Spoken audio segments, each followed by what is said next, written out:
Isn't it true, Brian Trasher, that these boats are easily identifiable by I call it a tail number, like you would a plane? Every boat has to be registered or supposed to be registered. It has a number on it, and it often has a name like Triton. One was named Mac Daddy. There were other names. They're registered, and you know who the owner is, and the owner can. That is all possible. I'm told, and we're asked to compare notes with the sheriff's office, which we're doing. But I was told that there's been a lot of people that have been contacted and interviewed, and there's a lot of people who were there that day that voluntarily came forward to tell what they know, and because they might have seen their boats and pictures, said, "Oh, we might want to go ahead and call them, let them know, where we were, who was with us, and what we know." So I commend those people for coming forward, because it's not always easy. To find the people that took these pictures, you have to find the people that were on those boats after you ID the boats. Then you have to take them one by one and interview. You know what? I'm sending him to the corner and let him think about what he just said. Trasher, that's a tiny taste of what you're about to get. Hey, Caitlin Becker joining us, senior national correspondent, New York Post. According to reporting by CNN and Mississippi Today, Wells, an 18-year-old from Ocean Springs, Mississippi, traveled by boat to Horn Island on July 4, 2026, arriving at the western tip of the island at approximately 11:14 a.m., according to documents from the Mississippi Department of Marine Resources. What happened between that arrival and his disappearance that afternoon remains, as investigators and journalists have repeatedly noted, an open question, one that the photograph described in this segment speaks to, without resolving. The Jackson County Sheriff's Department has publicly urged anyone with photos or videos from that day to come forward. As of the date of this broadcast, they had not made public statements identifying exactly who was present in the cove at what time. Now is a post made by Katie's sister. Katie had a convo, assumed Nolan was getting ready to get on the boat he came out in. Katie made it home on another boat. Katie assumed the friends telling him, get on, wouldn't have left without him. Here, the vice president of the United Cajun Navy, a Louisiana-based volunteer search and rescue organization, explains to the host exactly what the group did and did not do. He is careful to clarify that the organization is not a law enforcement body and did not conduct a criminal investigation. Instead, they solicited photos and videos from members of the public who were in the area on July 4th, compiled them, and published what they describe as a timeline document. He notes that the photographs were not taken by the organization, they were submitted by people who were trying to help. This distinction matters. In any active investigation, evidence gathered by private citizens rather than law enforcement operates under different evidentiary rules. Investigators can compel records, subpoena device data, and apply forensic authentication tools to photographs in ways a volunteer group cannot. As the vice president himself notes in this segment, law enforcement may already have seen all of the same material. The Jackson County Sheriff's Department has separately stated, according to multiple reports, that dozens of witnesses had been interviewed, though the department has not publicly detailed who those witnesses are or what they said. The United Cajun Navy's timeline report exists as a public-facing effort to organize submitted material, not as a substitute for that official process. Maybe law enforcement's already seen all this, and it's nothing new to them. But we just wanted to be transparent about what we received. So going back to your question, the pictures that we received, we did not, as an organization, take any of these photographs. These are all images that we received from people who were trying to help us out and trying to help Nolan's family out. So you asked the public for help, and you got it. You got a treasure trove of photos. The Cajun Navy vice president is asked directly, what time were these photographs taken? His answer is careful. Timestamps on shared or screenshotted photos, he explains, may reflect when an image was screenshotted or reshared, not when it was originally taken. Because of this, the organization noted in its published report that it could not verify timelines from digital metadata alone.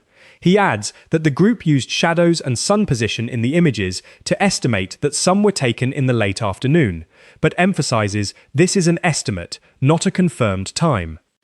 This is an important general point about photographic evidence in investigations of this kind. Digital metadata, the embedded data that records when a file was created, can be reliable, but it can also be altered, and screenshots or copies of images inherit the timestamp of the copy, not the original photograph. Investigators working with original device data through proper legal process have access to more robust tools, including the original EXIF data from the camera or phone that took the picture. Whether any of the photographs publicly circulating in this case have been subjected to that kind of forensic review by law enforcement has not been confirmed. What the volunteer organization was working with, as described here, was submitted copies, useful as a starting framework, but with explicit limitations noted in the report itself. The photo at the top, yeah, you're right. It's about up to their armpit. I think there was one later in the report that that showed some of the kids. This was a screenshot of a social media post, and there's 3 boats visible, one fourth boat further in the distance, but a lot of kids on one boat. I say kids, young people on one boat, some on the boat, some in the water, and some of them it looks, maybe up to the armpit, but some of them, depending on their own height.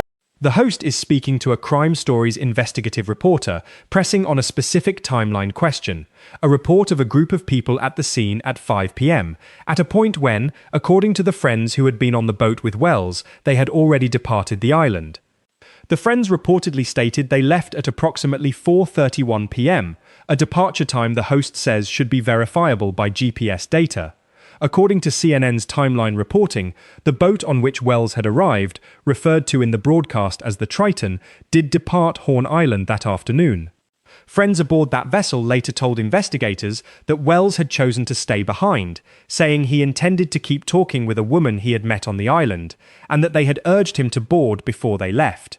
One set of accounts, from the woman's family, offered a different recollection, that Wells had said he was returning with his friends, and she had believed he boarded.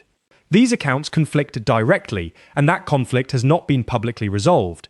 The Jackson County Sheriff's Department has not confirmed which version of events it considers more consistent with the evidence it has gathered. Taking time to investigate. And the fact that they're not sharing with us, it doesn't necessarily mean that they're not doing it all. There's no law that says they have to share everything they're finding out with the public. A forensic expert, identified as a consultant to the show, is asked about a specific question. If someone had drowned in the water near the cluster of boats in the photographs, would the body have been visible? His answer is nuanced and instructive. He explains that not every drowning victim floats immediately. Depending on water temperature and other conditions, a body may sink initially and only surface later. He also raises a specific scenario relevant to this scene. If multiple boats were anchored in close proximity, a body in the water could be trapped beneath a vessel and not be visible from the surface. To be clear about what is and is not established, Wells's body was recovered on July 6, 2026, 2 days after his disappearance, from water near the northwest tip of Horn Island, according to multiple reports. The state autopsy has been completed by the Mississippi State Medical Examiner's Office, but its results have been sealed, pending presentation to a grand jury, according to statements from the District Attorney's Office. An independent autopsy commissioned by Wells's family returned a finding of cause and manner of death undetermined pending investigation, with the examining pathologist noting multiple limitations, including that the throat and larynx may not have been available for examination. What the forensic expert describes in this clip represents how drowning investigations generally work, not a specific conclusion in this case, which remains open. On page 12 of the United Cajun Navy report, it shows 3 boats and more anchored side by side, boat number 3, the Palm Beach, and also the Triton, we believe, which is the boat that took Nolan to Horn Island. It's also the boat that reportedly leaves, according to the occupants, without Nolan. The host reads from what she describes as a specific page of the Cajun Navy timeline report. She identifies the boat believed to have transported Nolan Wells to Horn Island, referred to as the Triton, as one of several vessels anchored together in the photograph. She states that, according to the report, the Triton later departed without Wells aboard, that the friends on that boat reported they had urged him to get on before leaving, and that his phone was on that boat when it left. The detail about Wells's phone is consistent with reporting by ABC News, citing family attorney Ben Crump, who stated that Wells's friends left the island with his phone. Crump also stated that when the family later received the phone, messages had been deleted. Law enforcement has not publicly confirmed or denied this account. The family's attorneys have indicated they are seeking to conduct a joint forensic examination of phones connected to the case, which they expect would involve the FBI if it proceeds, according to the Washington Informer. I want you to hear what one of them said, though, about the mysterious Katie. I didn't wake up again until a little after 11 o'clock, and that was to my brother. A reporter on the panel raises a question that the host describes as one of the central unresolved points. The friends who travelled with Wells to the island told authorities at the outset that they did not know who the woman he stayed behind to speak with was. The question posed here is whether that account remained consistent throughout the investigation, and the reporter indicates it did not. According to the panel's reporting, it later emerged that at least one person in the group had text message contact with the woman and was aware of her identity in advance.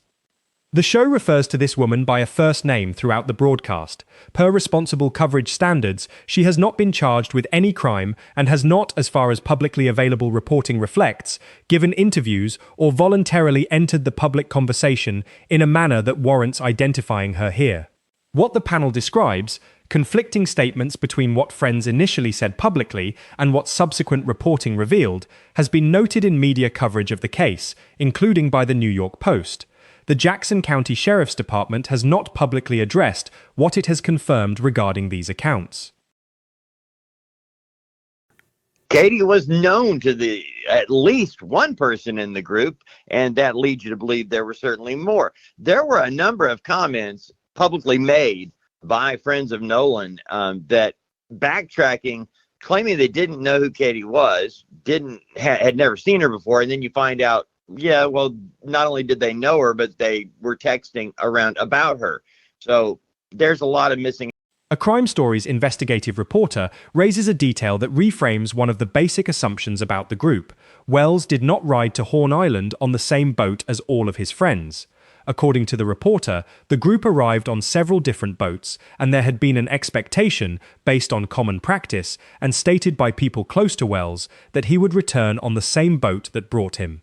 The reporter then raises the question, if that expectation was wrong, and Wells was actually planning to return on a different vessel, which boat was he supposed to be on, and did that boat leave without him, or did it wait? This is a question the public record has not answered. Multiple boats were present at the island that day, according to the Cajun Navy's documentation and law enforcement reports. The Sheriff's Department has urged all people who were on or near the northwest tip of Horn Island on July 4th to come forward. Who was on which boat and what each boat's occupants witnessed remains unknown to the public. Law enforcement interviews with witnesses have been conducted, according to authorities, but their contents have not been disclosed. Okay, so is this Nolan? If it is Nolan, this is at 4:50 and proves he's still on the island when the other boat, the Triton, leaves. I don't think this is Nolan. But that's just my own two eyes, 2020 and 2018. It needs to be enhanced. Joining us now, veteran trial lawyer out of South Carolina. The Cajun Navy Vice President describes a specific photograph from page 14 of the Timeline report, one that, according to the person who submitted it, was taken at approximately 4:50 p.m. Central Time on July 4th. The photograph shows an individual partially visible in the frame, described as matching Wells's general description. He is explicit, however, that the organization could not verify the figure's identity, could not confirm the timestamp as reliable, and included it specifically as a possibility to be ruled in or out, not as a confirmed sighting. This is an important example of the responsible framing the investigation requires. Photo identifications in active cases are frequently uncertain. Lighting conditions, image resolution, photo filters, and partial views can all compromise even good faith comparisons. The host, looking at the same image on air, states she does not believe the individual shown is Wells. The vice president acknowledges that the organization shared the same uncertainty and that the photo's value lies in prompting the question, not answering it.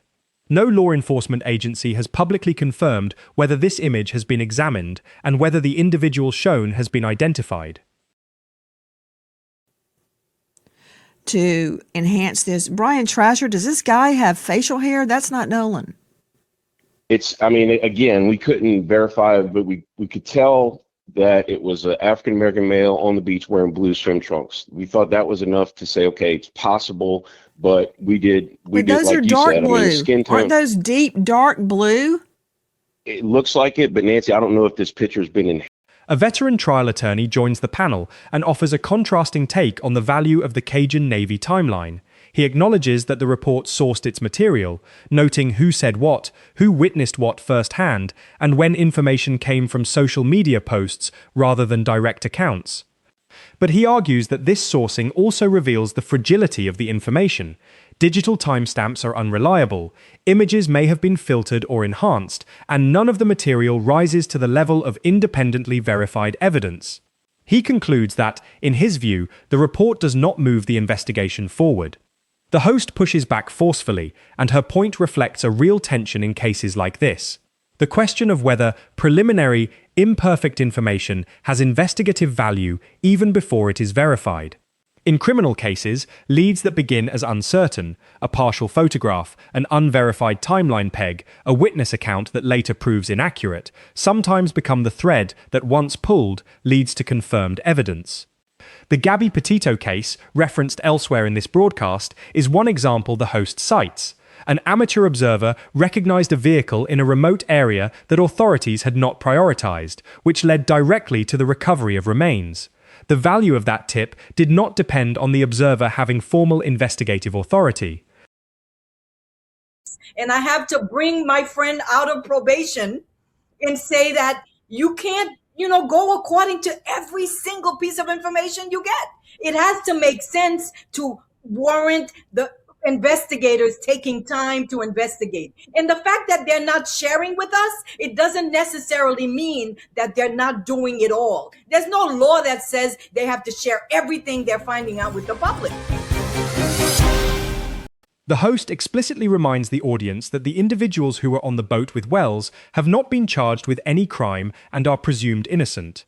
She cautions viewers directly against harassment and threats, noting that what is needed is for those individuals to be interviewed, separately, and by law enforcement, not targeted online. The host's panel had earlier raised that some public statements made by people in Wells' social circle changed over time. Initial claims of not knowing the woman who remained behind with Wells were later contradicted, according to the panel's reporting, by evidence that at least one person in the group had been in text contact with her. Publicly, the investigation as of the date of this broadcast remains active. According to the Washington Informer, a material gap in the timeline, the period between Wells's last independently corroborated sighting and the recovery of his body, has not been filled. The family's legal team, headed by civil rights attorney Ben Crump, is pursuing an independent investigation that includes forensic audio review of the sea tow distress call from July 4th, analysis by oceanic engineering experts of how tidal and weather conditions could have affected the location where Wells's body was recovered, and possible joint examination of cell phones with the FBI. All of the people, like you said, potential witnesses, but also how similar everyone is dressed. They're all in bathing suits, and all the boats look pretty similar to me too. So that to me indicates that someone who's saying, I saw this person on this boat, I saw that person on that boat, might not be super clear on that, because as I'm looking at this image, everybody kind of looks the same. All the boats kind of look the same, which does muddy the waters even more and makes talking to them so. Nolan Xavier Wells was 18 years old and from Ocean Springs, Mississippi. He had recently finished his senior year at Ocean Springs High School, where he played football, and was described by family attorney Ben Crump as a college-bound athlete. Many questions remain unanswered after Wells was last seen on July 4th, and his body was found 2 days later off Horn Island. According to documents from the Mississippi Department of Marine Resources, the boat departed from the southern shore of Mississippi at 9:56 a.m. on July 4th, arriving at the western tip of Horn Island at 11:14 a.m. Horn Island is a remote barrier island in the Gulf Islands National Seashore, accessible only by private boat, roughly 10 miles off the Mississippi Gulf Coast. It has no developed facilities. Several of the friends who travelled with Wells told deputies that when they left, he was in the company of an unknown female and that he chose to remain on the island, a Department of Marine Resources Marine Patrol police report shows. One account, later described by the woman's family in a social media post discussed in this broadcast, held that Wells told her he was returning with his friends, that she had assumed he boarded when they called him over, and that she left on a separate boat without knowing he had not. These two accounts, friends saying Wells chose to stay, the woman's family saying she believed he had left with his friends, directly contradict each other on a factual point, where Wells was and with whom in the final period before he disappeared. Law enforcement has not publicly stated which account, if either, it considers corroborated by other evidence.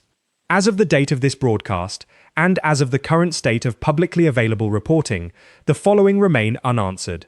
The official cause and manner of Wells's death, the contents of the state autopsy, what the grand jury will find, what forensic examination of phones has or has not revealed, who all of the individuals on the boats in the photographs were, and what happened to Wells in the hours between the boat's departure and the discovery of his body.